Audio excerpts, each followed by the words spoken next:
بسم الله الرحمن الرحيم. مع حلقة جديدة من تأملات علاء الشاعر. يقول الشاعر العظيم أحمد شوقي أمير الشعراء: إنما الأمم الأخلاق وبقيت، فإنهم ذهبت أخلاقهم ذهب. هذا العصر، هذه الأيام نعيش أسوأ موجة من الانحطاط الخلقي. أسوأ موجة من الانحطاط الخلقي. مفيش جمال، في قبح، مفيش أخلاق حسنة، في تطاول على الرموز وتطاول على الأنبياء للأسف. وكل ما يطلعوا شوفوا حاجة غريبة، ألف تظهر كل حاجة غريبة. شوفوا الناس واستهتارها بالدين، الناس اللي بتوع السينما يعني لما يجيبوا مأذون في أي فيلم يطلعوه بصور كاريكاتورية ويكاد إنهم يخلوه أراجوز. أي فيلم فيه زواج يحدث فيه المأذون بيطلعوا المأذون هذا الرجل الدين، يطلعوه كأنه أراجوز. تهكم على الدين، تهكم على المثل العليا والأخلاق. مفيش الأخلاق، انهار الأخلاق. بنشوف موجة من الأغاني الوطنية، هوجة من الأغاني الوطنية، مش هتلغي في الأغاني الوطنية. لو نظرنا للدول المتقدمة هنجد إن الأغاني الوطنية مفيش غير النشيد القومي بس. إنما إحنا كل شوية أغاني وطنية وكلها بتمجد يعني حاجات غريبة يعني. لازم نصحح مفاهيمنا. واللي احنا فيه ده اسمه الأمية الثقافية الأخلاقية. الأمية الأخلاقية. الإنسان ما بيعملش إلا بالفلوس. طلعوا الفلوس يشتغل، ما تطلعوش. لو كنت واقف في طابور يخليك آخر واحد، لو هتديه تصرفه جنيه 5 جنيه 10 جنيه يخليك أول واحد.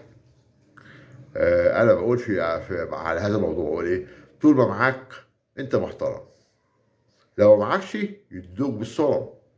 هتعمل إيه في ناس واطية؟ هنعمل إيه في خراب الزمن؟ كل شيء بقى بالمادة. ونشوف الفرق الكبير بين في المصري يعني بيحتقر المصري للأسف. لكن أنا بعذر بعضهم، لأن إحنا عشنا أيام سوداء، أيام عبد الناصر، والتي أفرزت النكسة التي كان بطلها وزير الدفاع عبد الحليم عامر، الذي كان بيحش بتاع النسوان، بتاع 3 ورقات عليه زيغة. ده الذراع الأيمن لعبد الناصر، ويكاد يكون هو المتحكم في كل شيء في القوات المسلحة. أدى هذا للنكسة. إذا كان رب البيت بالضيف ضارب، فشيمة أهل البيت الرقص. عارفين طبعا معنى كده، اللي بالضيف ضارب هو عبد الحكيم والشعب هو أهل البيت. إذا كان رب البيت بالضيف ضارب، فشيمة أهل البيت الرقص. يعني ونشوف وحاجات غريبة بتحصل في العربيات بتسابق بعضيها، وواحد يكسر على التاني ويقوم نازل من العربية ويعطل السكة كلها. يعني حاجات غريبة. ايه ده؟ ايه الانحطاط الاخلاقي ده؟ انحطاط اخلاقي فظيع. يعني يعني في قمح في كل شيء. فين الجمال؟ فين ده في بريطانيا من كتر ما عندهم حدائق الناس يتفسحوا فيها. عاملين حديقة مخصوص اسمها هايد بارك في بريطانيا في لندن. من كتر ما عندهم حدائق، الناس اللي هم عندهم أي شيء عايزين يقولوه يعني يخطئوا الناس. هايد بارك دي معروفة في بريطانيا بحاجة معينة. الناس اللي هم الشعراء، الناس الأدباء اللي مش لاقيين حظ من الشهرة ولا مش لاقيين حظ من حد يسمعهم، بيروحوا هذه الحديقة ويخطبوا في الناس، والناس بتستلم عليهم يسمعوهم. خطابة، فن الخطابة. هنا نلاقي الألفاظ السوقية، نلاقي معاكسة الستات والأخلاق السوقية وانحطاط المفاهيم، انحطاط الأخلاق. وأنا بحيي الفنان أحمد حلمي اللي هو صاحب فيلم، بطل فيلم عسل أسود. وانا هذا الفنان اللي هو مش واخد حقه، لانه من ايام نجيب الريحاني ما شفناش فنان بيقدم الكوميديا بهذا النقد الجميل الذي هدفه الاصلاح.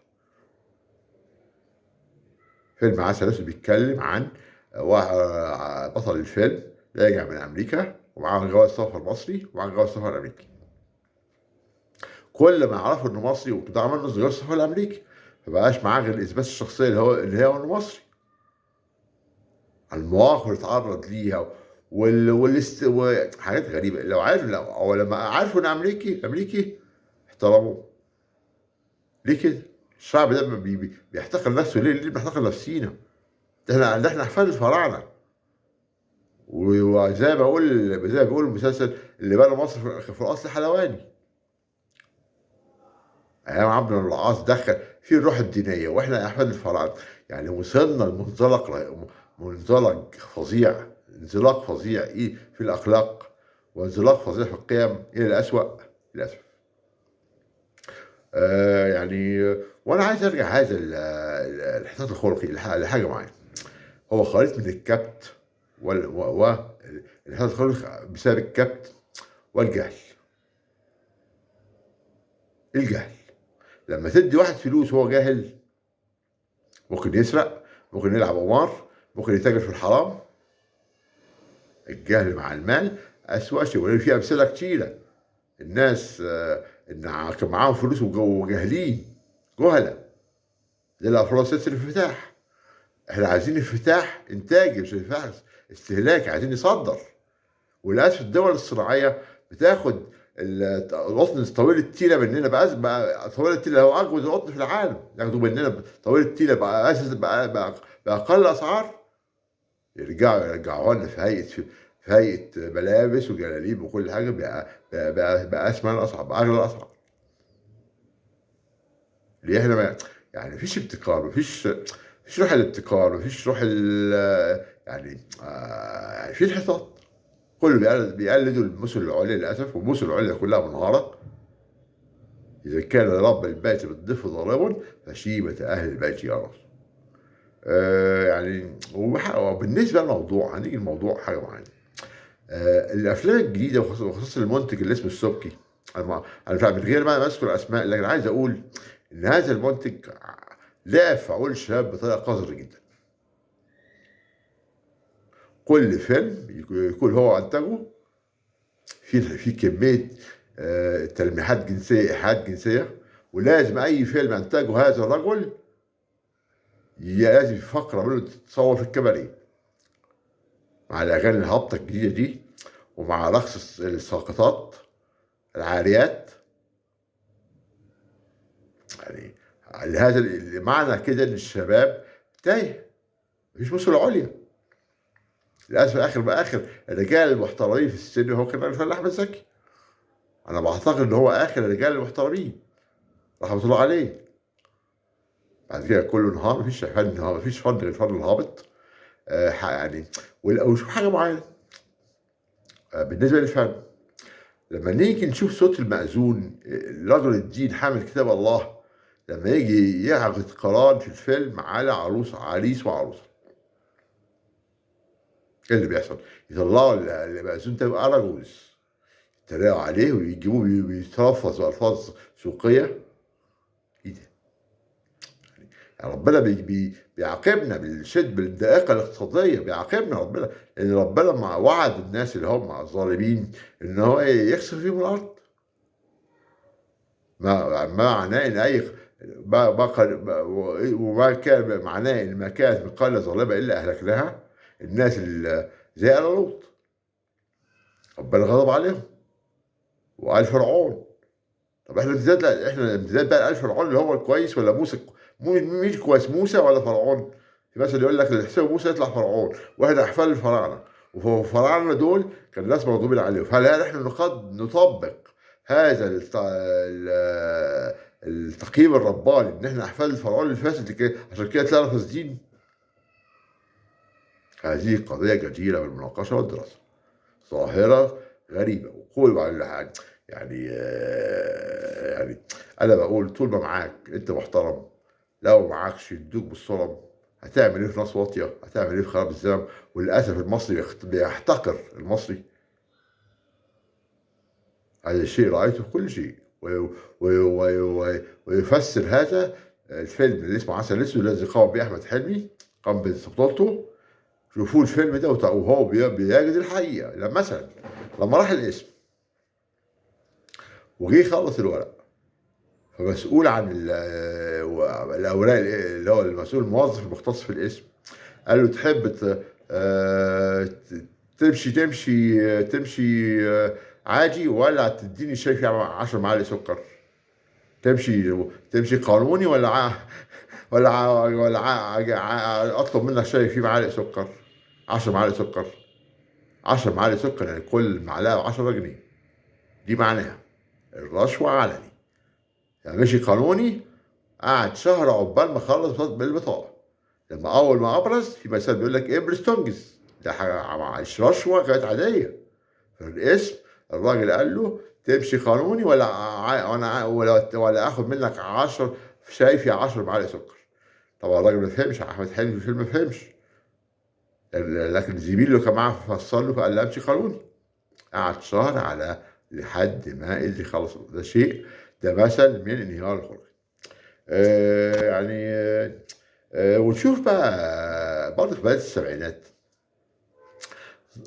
أنا باقول في انحطاط خلقي ليه؟ ظهر عدوية الساحل ده حبوه وسلامتها أم حسن وحبة فوق وحبة تحت. الأخطر من كده إن ظهرت مدرسة المشاغبين. إن الطلبة إزاي كانوا بيتنمروا على المدير ويضايقوا ويكلسوا على المدير وجايبين المدير مسخة. وفي مدرس أصابه الجنون ودخل مستشفى الأمراض العقلية بسبب أفعال هؤلاء الطلبة. حتى عندما جاءت المدرسة التي كانت تنوي إصلاحهم تحرشوا بيها وأذوها، والنهاية كاد يتطور الأمر إلى ما هو أسوأ. تحرشوا بيها، وده اللي بيعجب الناس. مش عارف ايه اللي بيعجبهم في كده يعني. لما تشوف تدخل ايه المتعه اللي بيجدها الانسان المصري في انه يستمع الى الايحاءات الخارجه والايحاءات الجنسيه. كل النكت جنسيه، يعني يعني هل في متعه في كده؟ ده مرض لازم يعالج للاسف. وانا كنت قلت لعبد الحكيم عامر ده راجل كان بيحشش. اذا كان رب البيت بالضيف ضرر فشيبه اهل البيت الرخص. والحشيش بعد النكسه رخص انه كتير، ومش قادرين نطلع من اثار النكسه لغايه دلوقتي. يعني يعني مهما حاولنا نصلح، والاغاني الوطنيه اللي هي يعني الاغاني الوطنيه اكتر من الهم على القلب. وحتى الاغاني التانيه العاطفيه فيها انحطاط خلق، انحطاط في الكلمه، وانحطاط في اللحن. اللحن عالي جدا، والناس بتوع التوك توك يمشوا يشغلوه بصوت عالي جدا. ايه ده؟ لازم نحترم نفسينا، نرجع للمثل العليا. احنا بلد الفراعنه، احنا بلد مصطفى كامل، بلد عرابي، الناس اللي اخلصوا لوطنهم. واللي وبرضه عايز اقول ان مساله التهاون المصري في الكلام ده بقى يرجع لجذور معينه. ان احنا ايام الاحتلال الانجليزي ما قاومناش الاحتلال ده بشده وبأس، استسلمنا الاحتلال. كده بقولها وانا واثق منها ومسؤول عنها. الجزائر قاوموا الاحتلال الفرنسي حتى سقط منهم ما اكثر من 1,000,000 شهيد في الجزائر بيدافعوا عن ارضهم، بيدافعوا عن شرفهم. ليبيا عمر المختار الشيخ المجاهدين، قائد المجاهدين الليبيين، بيقاوم الاحتلال بكل شيء، بالاسلحه بكل شيء. يعني لا مؤاخذة. بيقاوم الاحتلال بالاسلحه، يقاوم في مقاومه علنيه للاستعمار. احنا ايه سيستم الاستعمار؟ هل يحتقر المصري اخوه المصري ويطلب من الانسان اللي جاي من بره اللي هو العدو، الناس الاجانب يعني حاجه 10 اضرب مثلا لكم مثلا بحاجه عقده الخواجه، وان المصري بيستعين بالخارج بناس عشان يحلوا مشاكله. هضرب مثل وهو مساله النظافه. الشركه المسؤوله عن النظافه شركه اجنبيه. طب ده احتلال جديد. ليه احنا فين العقول؟ فين المهندسين؟ فين يعني الناس اصحاب الكلمه العليا في البلد؟ لازم يكون لهم وجهه نظر ان احنا ما نستعينش بحد اجنبي منا فينا. انا بقول هذا الكلام، وكل اللي بيقول حاجه في الحق بيلاقي 100 منتقد و100 وحد بيقلس عليه، وجايز في الاخر يحبسوه. اللي بيقول الحق في هذا البلد بيحبسوه، بيخلوا الناس اللي في المقدمه هم اللي بينافقوا، هم اللي بيدهنوا. والناس اللي بيقولوا لا، من اجل ما نعلى لازم نطاطي اقصد النفاق. لاجل ما نعلى لازم نطاطي الحاكم عشان يدينا مناصب، يدينا فلوس يعني. وفي النهايه عايز اقول ان انا ما فعلتش، وانا اسف لاني بغير على بلدي وراجل وطني، واشوف نفسي اشوف بلدي في احسن وضع. و وأرجو أن تكون هذه الحلقة نالت استحسانكم، وإلى الحلقة القادمة إن شاء الله مع تأملات علاء الشاعر، ولا علم بالله طالما فشل. والسلام عليكم ورحمة الله وبركاته. علاء سعيد.